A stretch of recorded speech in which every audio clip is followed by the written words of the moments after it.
Hello guys, good evening সবাইকে। তোমরা সবাই কেমন আছো? আমি তো জাস্ট ফাটাফাটি আছি। এখন বাজছে সন্ধ্যে 7:30 আর আমি চলে এসেছি নার্সিংহোম থেকে।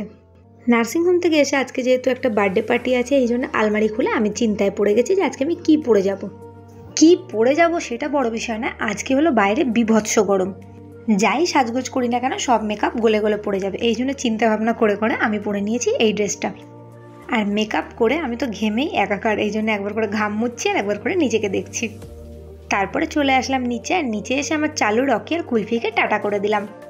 যেহেতু বাবা যাবে না, এই জন্য পুচকুদেরকে আর 7 তাড়াতাড়ি ডিনার করালাম না, ওরা বাবার সাথেই ডিনার করে নেবে। আর বাড়ির থেকে একদমই সামনে ছিল 2 মিনিটের হাঁটা পথ।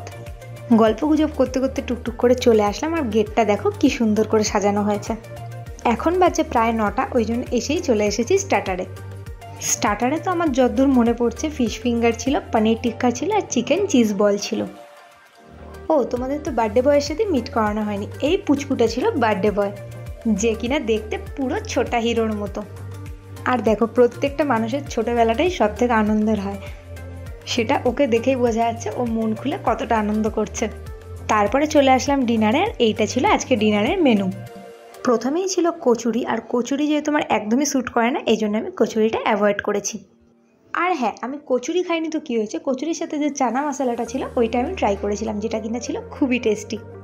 তারপরে নিয়েছিলাম ফিশ কাবিরাজি, আর ফিশ কাবিরাজিটা এতটাই বড় ছিল যে কিনা আমার ছোটো পেটটা পুরোই ভরিয়ে দিয়েছে। ফিশ কাবিরাজিটা কিন্তু স্যালাড আর কাসুন্দি দিয়ে খেতে জাস্ট দারুণ লাগছিল। যেই চিন্তা ভাবনা আর দুঃখ নিয়ে আমি বাড়ি থেকে বেরাচ্ছিলাম যে এত গরমে আমি কি করে থাকবো, কারণ বিভৎস গরম ছিল আজকে। আর মেকআপটাও যদি গলে পড়ে যায় আমাকে তো তাহলে একদমই ভূতের মতো দেখতে লাগবে, এই চিন্তা নিয়ে আমি গিয়েছিলাম। কিন্তু ওখানে এসিগুলো এত সুন্দর চলছিল, আমার একটুও গরম লাগেনি।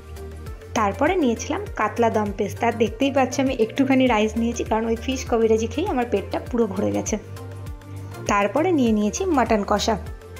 আগে তো আমার মাটনে গন্ধ লাগতো, আমি একদমই মাটন খেতে পছন্দ করতাম না, কিন্তু এখন তো মাটন খেতে আমার দারুণ লাগে। এসিটার জন্য ঘরটা ঠান্ডা ছিল বলে শান্তি করে খাওয়া গেছে, নয়তো এই গরমে তো আমি কেঁদেই ফেলতাম, কারণ গরম আমি একদম সহ্য করতে পারি না।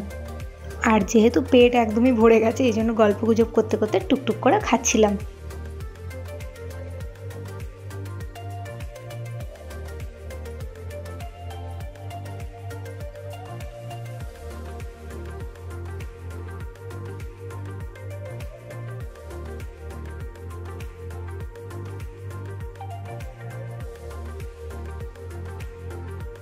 আর আমার তো যেহেতু একদমই পেট ভরে গেছিলো, এই জন্য 4 পিস মাটন খেতেই আমার দিনরাত কাবার হয়ে যাওয়ার জোগাড়।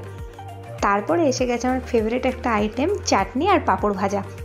আমি যেহেতু টক খেতে বিশাল ভালোবাসি, আর এই চাটনিটা টক আমের ছিল, এই জন্য খেতে তো আমার দারুণ লেগেছে। আর লাস্টে খেয়ে নিয়েছিলাম কুলফি।